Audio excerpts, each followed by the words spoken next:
Hey guys, welcome back to the channel for another story time with me, your little darling narrator. And don't forget about me, Triangel. I could never forget about you. Are you ready for the story? Oh, yes. Oh, I love this story. It has all the elements I love.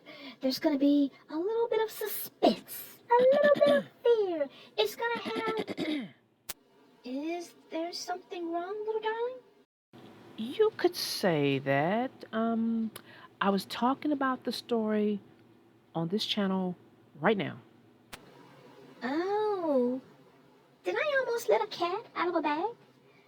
I'm so sorry. Guys, I did not mean to do that. I was thinking about something else. You're fine, Try.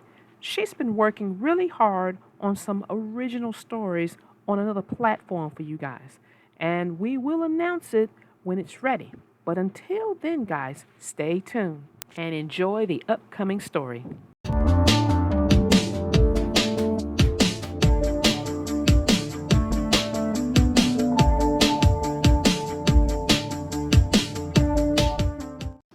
The name of this story is called Franklin Says I Love You by Parlette Bourgeois and Brenda Clark. Franklin thought he was very lucky. He thought he had the best pet goldfish. He thought he had the best friends and the best stuffed dog. But most of all, Franklin thought he had the best mother in the whole wide world. Franklin's mother baked fly pie just for him. Franklin's mother played catch even when she was busy. And Franklin's mother always read him 2 stories before bed, even when she was tired.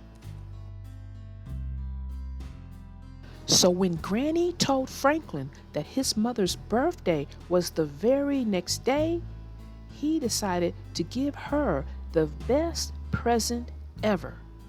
Franklin wanted to show his mother how much he loved her.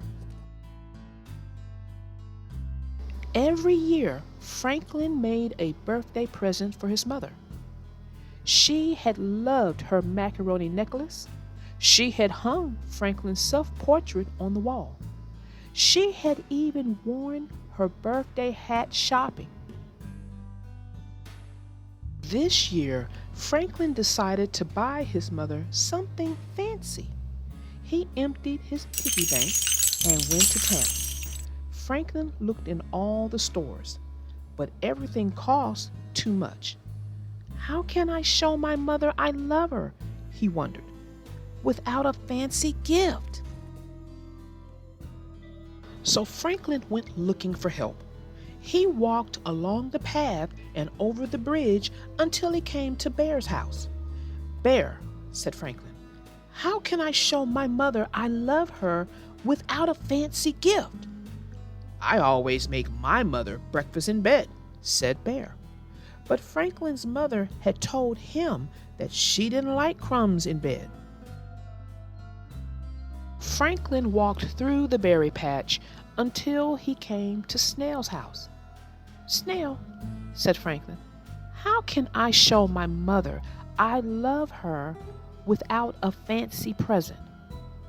I always bring my mother flowers, said Snail. But Franklin had given his mother a bouquet of dandelions just the day before. Franklin walked across the meadow until he came to Beaver's house. Beaver, said Franklin, how can I show my mother I love her without a fancy present? I always draw my mother a picture with hearts and flowers and X's and O's. X's and O's? Asked Franklin. Kisses and hugs, explained Beaver. But Franklin always hugged his mother when he came home from school and kissed her every night.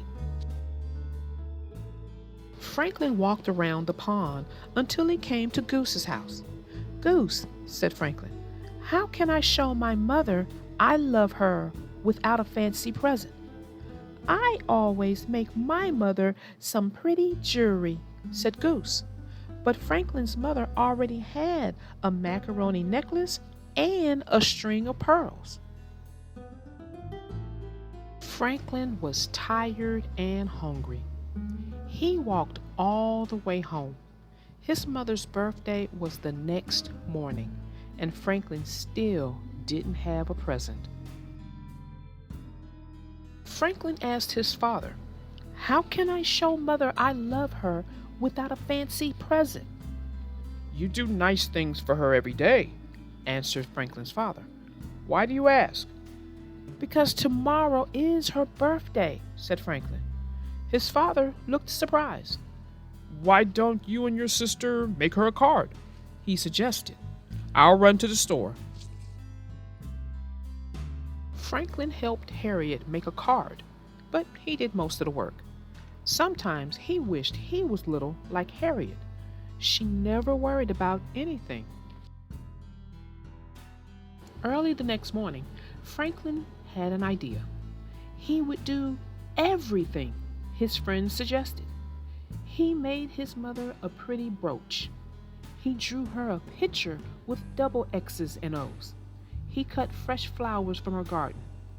And he put her breakfast on a tray. Franklin tried his very best. Franklin and Harriet sang happy birthday to their mother. Then she ate her breakfast in bed and brushed away the crumbs.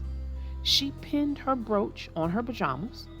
She said she loved Harriet's card, Franklin's picture, and the toolkit from Franklin's father. "You've made this a wonderful day," said Franklin's mother. But Franklin wasn't finished giving presents. He had planned one more thing, something he thought of all by himself. Franklin gave his mother a hug and a kiss, and then he said, "I love you." Those 3 little words are better than any fancy present, said Franklin's mother. Right then, Franklin knew he'd found the best way of all to show his mother he loved her. Well, that ends our story. Did this one tug at those heartstrings? What about you, Try? Did they tug at your heartstrings? I'm glad you asked that question, little darling, because I don't think there needs to be a special day to tell someone you love that you love them. I think you're exactly right. You hit the nail right on the head. Because I think, in my opinion, that Frank wasted a lot of time going to all his friends asking them the same question when he showed his mother every day that he loved her. He just hadn't realized it. That's all. Also, holidays and special days like birthdays make people think they've got to rush out and find a fancy gift to give to that person to show how much they love them. And you really don't have to do that because they know how much you love them because you probably show them every day. Remember at the end of the story when Franklin waited to tell his mother how much he loved her, and she told him that that was the best thing he could have given her. So that really shows you all it takes is just letting the person know you love them. And hey, Try, thanks so much for hanging out with us for this story. I really appreciate it. Now, I know you got a lot of work to do on that other platform. And once you've got everything ready, I can't wait to show everyone your hard work. Well, it's been fun. See you all later. Bye! Well, that was fun. Until next time, my young readers, I am your little darling narrator, out.